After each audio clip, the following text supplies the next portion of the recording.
की big market voices की कड़ी की तरफ हमारे साथ mister Manish Santholia CIO MK investment managers के जुड़ चुके हैं। मनीष जी नमस्कार, कार्यक्रम में स्वागत है। और लास्ट डिस्कशन मेरा आपके साथ हुआ था बजट से ठीक पहले, लेकिन कुछ भी हो जाए, कोई इवेंट भी हो जाए, चाहे बजट हो, ट्रेड डील हो, सब कुछ हो गया मनीष जी, और समापन समारोह हो गया आज ABB के नंबर्स के साथ इस अर्निंग सीजन का भी। But we are still in a very challenging phase. वही 25,500 25,800 ना ऊपर ना नीचे जा रहे हैं, हम इस रेंज में फंसे हुए हैं। Now we have one more challenge, this US Iran. और शायद आप एक कह सकते हैं कि US के साथ ईरान के साथ ना रशिया और चाइना इंडल्ज होना, उनका मिलिट्री ड्रिल, क्रूड एट 72, क्या एक बहुत ही बड़ा जियोपॉलिटिकल रिस्क जो है वो खड़ा हो रहा है क्या हमारे आगे? आप इसे सेंस कर पा रहे हैं क्या? देखिए, $71 ऑयल और उसका जो इम्प्लीकेशन बेसिकली CPI पर होगा Q1 Q4, वो एक बहुत बड़ा फैक्टर रहेगा। इनफैक्ट हमारी जो करेंसी अगर आप देखें तो ट्रेड डील के बाद कल वापस 91 ब्रीच की नीचे की तरफ, एंड ऑयल अभी वापस $71 है। तो ये दोनों एक एडिशनल फैक्टर इक्वेशन में हमें जोड़ना पड़ेगा because of the geopolitical risk जो हमारे सामने दिख रही है। और उसके कारण अगर ऑयल ऊपर जाता है तो डेफिनेटली हमारी करेंसी पर प्रेशर रहेगी, एंड उसका इम्पैक्ट बेसिकली FI फ्लोज वगैरह के ऊपर बिल्कुल रहेगा। सो ये एक नया वेरिएबल हमें continuously for the next 4 quarters देखना पड़ेगा, in spite in the backdrop कि जो ये US ईरान का जो टेंशन है वो जब तक रिजॉल्व ना हो जाए। तो कहने का मतलब सही है, बट डाउन साइड कितना है ये समझने वाली बात है। जो अर्निंग्स ग्रोथ है वो तो अच्छे खासे आए हैं आपके Q3 के। बेसिकली NSE 500 की अर्निंग्स ग्रोथ आपकी थर्ड क्वार्टर की 16.5% है। स्मॉल कैप की अर्निंग्स ग्रोथ 30% के आसपास है Q3 की। तो मोटा मोटी नंबर्स तो आ रहे हैं, वैल्यूएशंस करेक्ट हो रहे हैं, तो मार्जिन ऑफ सेफ्टी बढ़ रही है। तो 5-6% डाउनसाइड निफ्टी के पॉइंट ऑफ व्यू से because of geopolitical issues, because of valuation compression, because of AI disruption, ये सब आप पकड़ लीजिए तो 1000 पॉइंट निफ्टी नीचे की तरफ पकड़ना चाहिए। इतना ही तो कमाया था सर इस साल, है ना? मतलब इतना ही तो कमाया था, उसमें से 6% निकाल देंगे भी हम, है ना? खैर, अब आप कह रहे हैं तो ठीक है, लेकिन आपने कहा कि अर्निंग्स अच्छी रही। मैं आपसे एक एक करके स्पेस पे बात करता हूँ। I mean for me along with price, जो सबसे 2-3 स्टेबल स्पेस नजर आया मनीष जी, उसमें से कैपिटल गुड्स को देखिए, L&T क्या लीडरशिप ले रखी है। आज हमने ABB के नंबर्स को देखे, सिमेंस कमिंस की कमेंट्री अच्छी रही। What about capital goods? इस स्पेस पे आपका टेक क्या है? ये ना, ये AI डिस्ट्रप्शन में बेसिकली इंडस्ट्रियल जो AI इंफ्रा बिल्डअप में काम आएंगे, उसमें अर्निंग्स ग्रोथ तो आ ही रही है because of visibility of order book, but valuation expansion भी हो रहा है।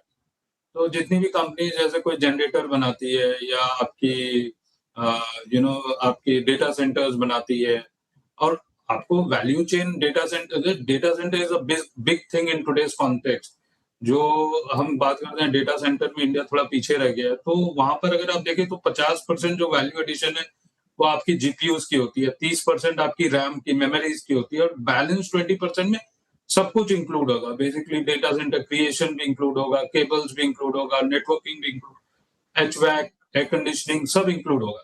तो ये जो 20% में है, यहाँ पर जो भी केपेक्स रिलेटेड बिजनेसेस है, कोई ट्रांसफॉर्मर्स बनाती है तो कोई आपकी जनरेटर बनाती है, ये सब कंपनीज में एक वैल्यूएशन री रेटिंग डेफिनेटली।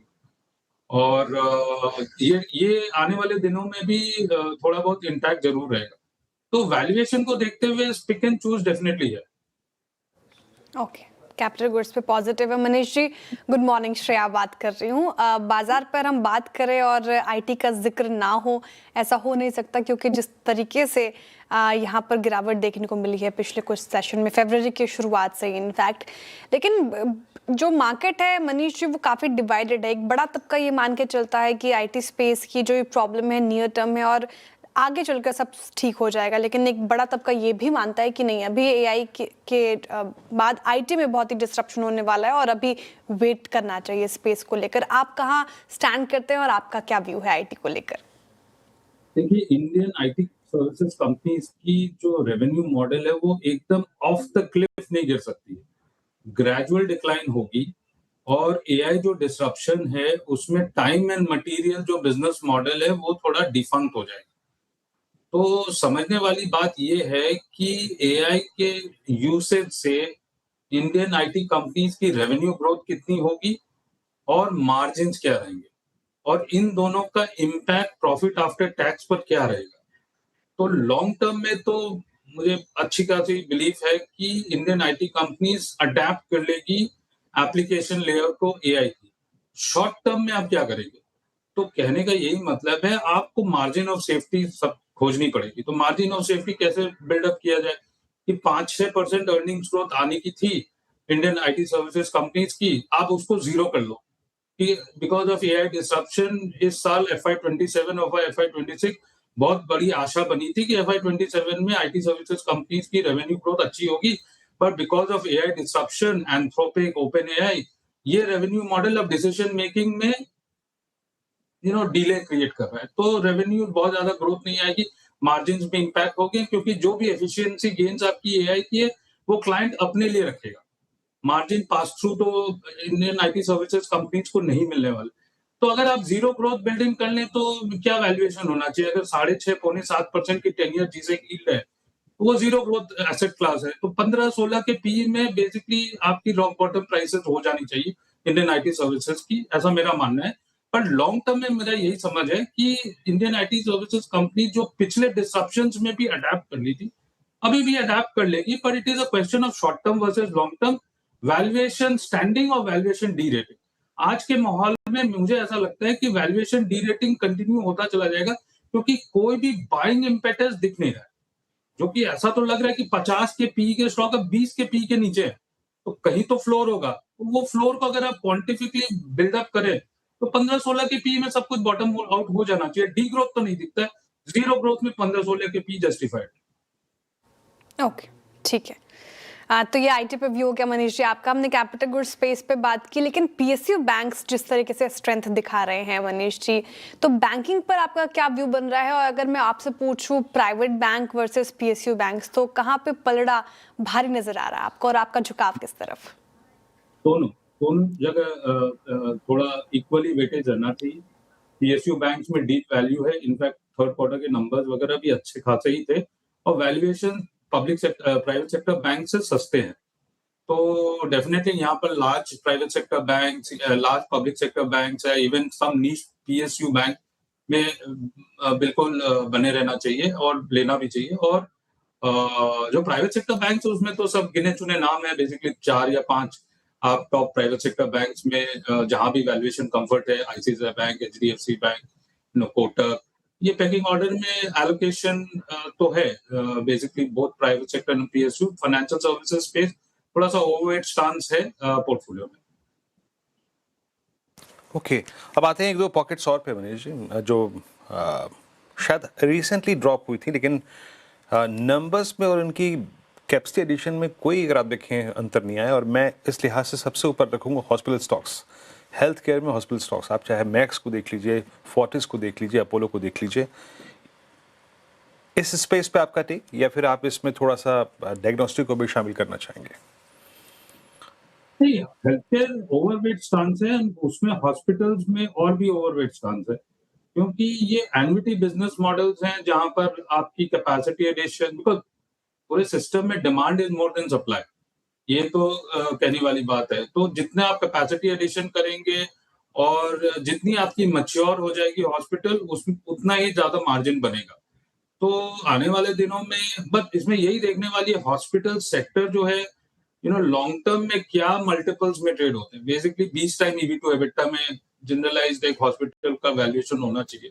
आज की डेट में बारिंग अ फ्यू हॉस्पिटल सब 30 time EV to EBITDA trade होते हैं। तो यहाँ पर बेसिकली ये नहीं है कि अर्निंग्स ग्रोथ आएगा कि नहीं, कैपेसिटी एडिशन होगी, एक बार मार्जिन डिप होगा, फिर मार्जिन रिकवर कर जाएगा। वैल्यूएशन एक बहुत बड़ा कंसर्न है। यहाँ पर cost of acquisition of customer, generalize multi speciality versus super speciality, ये समझने वाली बात जरूर। अच्छा मनीष जी, एक दो पॉकेट्स पर आते हैं जहां पे जो सिक्लिकल्स थे, आई मीन मेटल्स, चलिए फेरस नॉन फेरस को भी छोड़ता हूं मैं, let's talk about precious metals. जो जनवरी में टॉपिंग आउट हुई है सिल्वर की, जिसको आप शायद कुछ हद तक कह सकते हैं कि टॉपिंग आउट हो गया, वो 4 लाख का भाव शायद आए ना आए दोबारा अभी। आप प्रीशियस मेटल्स के शेडो में जिन स्पेस को खेल रहे थे फॉर जेम्स एंड ज्वेलरी, आप गोल्ड फाइनेंस कंपनियों को, क्या स्पेशली गोल्ड फाइनेंस कंपनियां एनबीएफसीज का एक अंश ये भी होती हैं, क्या अपने प्रॉफिट्स को कैश में कन्वर्ट करने का वक्त आ गया है क्या? आपका सेंस क्या कहता है इस पर? नहीं नहीं, ऐसी कोई बात नहीं है। इनफैक्ट मेरा तो यही मानना है, ऑन ऑनगोइंग बेसिस 10 से 15% आपकी एलोकेशन गोल्ड एंड सिल्वर होनी चाहिए। और एआई एनवायरनमेंट में नेक्स्ट 5-10 साल के पॉइंट ऑफ व्यू से क्रिटिकल मिनरल्स बहुत ज्यादा लाइमलाइट में रहेंगे। एक बुलिश स्टांस है पूरे क्रिटिकल मिनरल्स, आप कॉपर बोल लीजिए, सिल्वर बोल लीजिए, एल्यूमिनियम बोल लीजिए, जर्मेनियम बोल लीजिए, ये सब बहुत क्रिटिकल मिनरल्स एआई एनवायरनमेंट में बिल्कुल काम आएंगे। तो शॉर्ट टर्म डिप्स को बहुत ज्यादा इंपॉर्टेंस नहीं देते हुए बेसिकली 10 से 15% आप पोर्टफोलियो में एलोकेशन प्रेशियस मेटल्स को रखें तो बिल्कुल सही है। और जहां रही आपकी गोल्ड फाइनेंस कंपनीज की बात, तो एलटीवी थोड़ा सा बढ़ गया होगा बिकॉज गोल्ड प्राइसेस में थोड़ी करेक्शन है।